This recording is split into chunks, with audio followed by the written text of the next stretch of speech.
Hello दोस्तों, मैं एक बार फिर आपके सामने उपस्थित हूँ। आज मैं आपके सामने कुछ ऐसी बातों को बता रहा हूँ जिसे जानना आपके लिए बहुत आवश्यक है। मौजूदा समय में मैं देख रहा हूँ कि लोगों की मानसिकता बहुत तेज़ी से बदल रही है।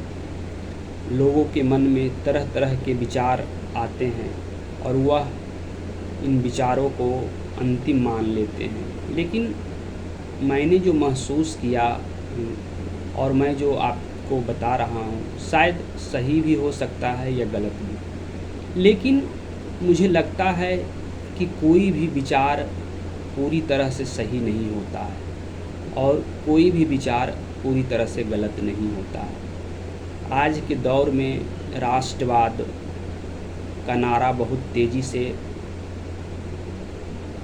बढ़ रहा है। लोग राष्ट्रवादी बनाम देशद्रोही का आरोप लगाते हैं। कुछ लोग मार्क्सवाद बनाम पूंजीवाद को लेकर भी मतभेद देखने को मिलता है। उनकी नज़र में मार्क्सवादी विचारधारा को वे देश के हित में नहीं मानते। लेकिन क्या यह पूरी तरह से सही है कि मार्क्सवाद का जो नारा है वह पूरी तरह से गलत है या पूरी तरह से सही है? पूंजीवादी तबके के लोग मार्क्सवादी को गलत नज़रिए से समझने का प्रयास करता है, लेकिन मैं ऐसी बातों का खंडन करता हूँ। मैं सोचता हूँ कि जो विचारधारा उत्पन्न होती है वह विचारधारा दरअसल जिस समय समाज में कुछ परिवर्तन हो रहा होता है उसी को देखते हुए विचारधाराओं का जन्म होता है। पूंजीवाद का जन्म मुख्यतः पश्चिम में हुआ और वह धीरे धीरे पूरी दुनिया में अपनी पैठ स्थापित कर लिया, और मार्क्सवाद भी पश्चिम की ही उपज है और उसने भी अपने विचारों से पूरी दुनिया को प्रभावित किया है। लेकिन आज के समय में मैं समझता हूँ कि कोई भी विचारधारा अंतिम नहीं है, बल्कि आज के समय में नहीं बल्कि उस समय भी जिस समय यह विचारधारा का जन्म हुआ था। सारे विचारधाराओं का संबंध व्यक्ति की मानसिक चेतना से होती है। हम समझ सकते हैं कि जिस समाज में गरीबी का स्तर बहुत ज़्यादा है या गरीबी जहाँ बहुत भयंकर है, वहाँ कोई भी विचारधारा पूरी तरह से स्थापित नहीं हो सकती है, क्योंकि आप एक ऐसे विचारधारा के साथ नहीं चल सकते हैं जो आपका कल्याण नहीं कर रहा है। हम देख रहे हैं कि पूंजीवादी सोसाइटी में भी देश का विकास बहुत अच्छे तरीके से नहीं हुआ। इसने भी समाज में वैमनस्यता को बढ़ाने का काम किया। अमेरिका को सबसे विकसित पूंजीवादी कंट्री मानते हैं, लेकिन वहाँ भी असमानता चरम स्तर तक पहुँच गई है। वहाँ भी मानसिक तनाव समय के साथ बहुत तेज़ी से बढ़ रहा है, जिससे मन में यह बात पूरी तरह से कौंधता है कि अगर इतना ही यह विचारधारा सही होता तो फिर समाज में बराबरी का जो नारा दिया जाता रहा है वह क्यों नहीं स्थापित हो पाया। इसलिए पूंजीवादी सोसाइटी की हम बात करें तो अभी वर्तमान समय में जो भारत की सरकार है उसका झुकाव पूंजीवाद की तरफ ज़्यादा दिखता है।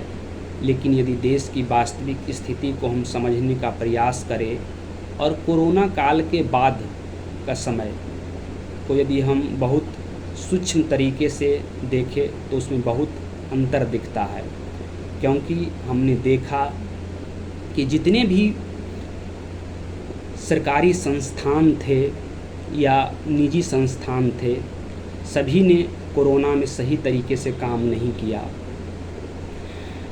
डॉक्टर इलाज अच्छे तरीके से नहीं कर पा रहे थे। लोगों को इलाज कराने के लिए इतने अधिक से अधिक पैसे देने पड़ते थे जो कि आम आदमी के लिए संभव नहीं था। आज के समय में हम देख रहे हैं कि महंगाई इतनी बढ़ गई है या ज़्यादा हो गई है कि लोग अपने जीविकोपार्जन को भी सही तरीके से नहीं कर पा रहे हैं।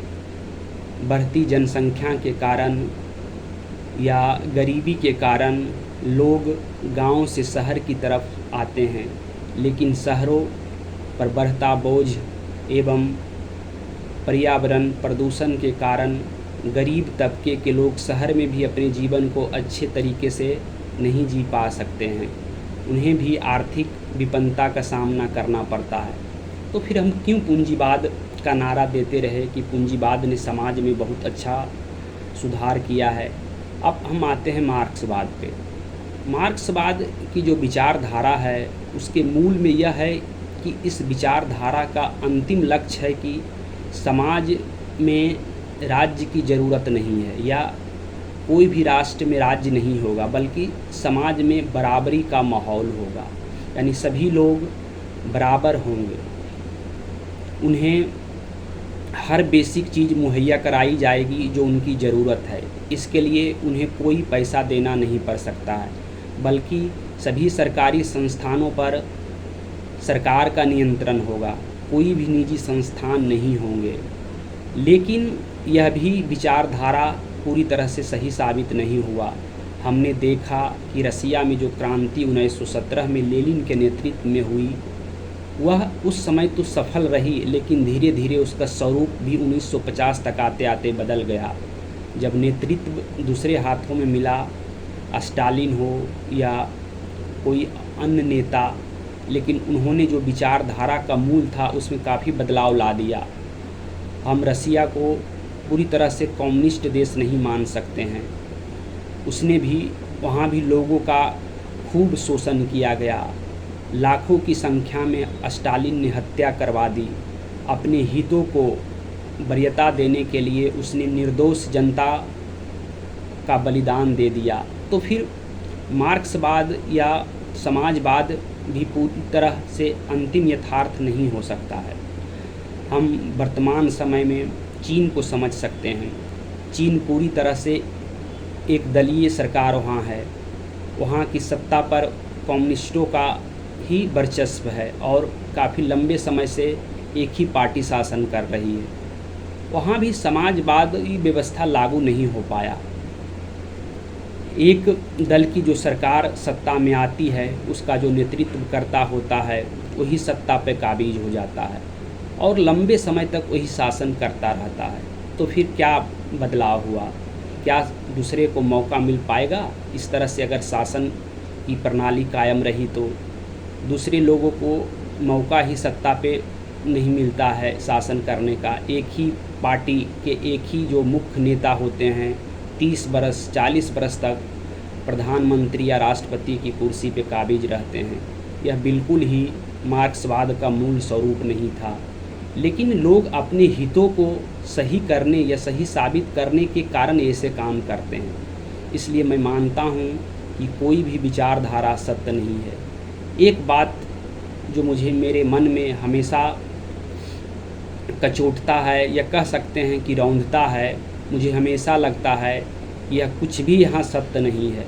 सभी अपने हितों के लिए जीते हैं। हालांकि यह बात थोड़ा अप्रासंगिक लग सकता है, लेकिन रघुवीर सहाय की यह पंक्ति मुझे याद आती है कि पहले गोली खाकर पहले के मुंह से निकला गांधी, दूसरे के मुंह से निकला माओ, तीसरे के मुंह से निकला आलू और पोस्टमार्टम की रिपोर्ट है कि पहले 2 के पेट भरे हुए थे। यानी उनके कहने का तात्पर्य है कि माओ, जो कि मार्क्सवाद की विचारधारा से साम्यता रखता है, और गांधीवाद जो कि समाज में अहिंसा का या समाज में बराबरी का नारा देता है, सभी को एक नज़र की दृष्टि से देखने का वादा करता है या शांति अमन चैन की बात करता है। रघुवीर सहाय इन दोनों विचारधाराओं पे व्यंग कर रहे होते हैं। उन्होंने कहा है कि सारे विचारधाराओं का जन्म पेट भरने के बाद होता है, इसलिए ना तो मार्क्सवाद सही हो सकता है, ना तो पूंजीवाद सही हो सकता है। आम आदमी के लिए तो मूलभूत चीज़ ही सबसे महत्वपूर्ण है। जब तक मूलभूत चीज़ें मुहैया नहीं कराई जाती है, तब तक आम आदमी के मन में विचलन होता रहता है। वह किसी भी विचारधारा के साथ नहीं जा सकता है। और एक बात जो खुद कार्ल मार्क्स ने दास कैपिटल में कही थी कि सभी आदमी का जो व्यक्तित्व है वह बाहरी परिस्थितियों का बाय प्रोडक्ट है। यानी समाज में जो घटनाएं घट रही है उसी से व्यक्ति प्रभावित होता है और उसी के इर्द गिर्द वह अपनी विचारधाराओं को भी तारतम्यता स्थापित करने का प्रयास करता है। तो जिस प्रकार समाज में बदलाव होता है उसी प्रकार व्यक्ति की विचारधाराओं में भी बदलाव हो जाता है।